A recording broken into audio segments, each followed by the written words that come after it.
وزیر اعلیٰ بلوچستان میر سرفراز بگٹی کی زیر صدارت محکموں کی کارکردگی اور ترقیاتی منصوبوں پر اعلیٰ سطحی اجلاس منعقد ہوا۔ اجلاس میں چیف سیکریٹری بلوچستان کی جانب سے محکموں کی کارکردگی اور ترقیاتی پیش رفت پر تفصیلی بریفنگ دی گئی کہ بلوچستان کی انڈسٹریل اسٹیٹس کو سولر توانائی پر منتقل کرنے کے منصوبے میں سالانہ 5 ارب یونٹ بجلی کی پیداوار متوقع ہے، جبکہ صوبے میں 27,437 زرعی ٹیوب ویلز کو شمسی توانائی پر منتقل کیا گیا ہے۔ اجلاس کو یہ بھی بریف کیا گیا کہ 15,000 گھرانوں کو ہوم سولر سسٹمز فراہم کیے جا چکے ہیں۔ گزشتہ مالی سال میں بلوچستان میں 15 نئے کارخانے قائم ہوئے۔ ایک سال کے دوران 3,049 اسکول فعال ہوئے، جبکہ 2,34,779 بچوں کا داخلہ، 10,513 اساتذہ کی بھرتی اور ساتھ ہی 17,907 اساتذہ کو تربیت دی گئی۔ وزیر اعلیٰ بلوچستان نے اجلاس میں محکمہ محنت و افرادی قوت کے زیر اہتمام اسلام آباد میں زیر تعلیم بچوں کی شکایات کا نوٹس لے کر رپورٹ طلب کر لی۔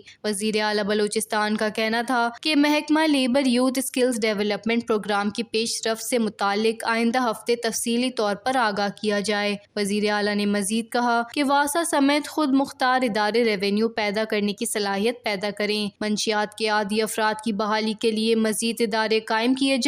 اگلے 3 ماہ میں منشیات کا عادی ایک بھی فرد سڑکوں پر نظر نہیں آنا چاہیے۔ ان کا کہنا تھا کہ تمام محکمے 15 اگست تک چھوٹی اسکیموں کی محکمہ جاتی منظوری کا عمل مکمل کریں، ترقیاتی منصوبوں کی بروقت تکمیل یقینی بنائی جائے تاکہ عوام براہ راست مستفید ہو سکے۔ وش نیوز، کوئٹہ، بلوچستان۔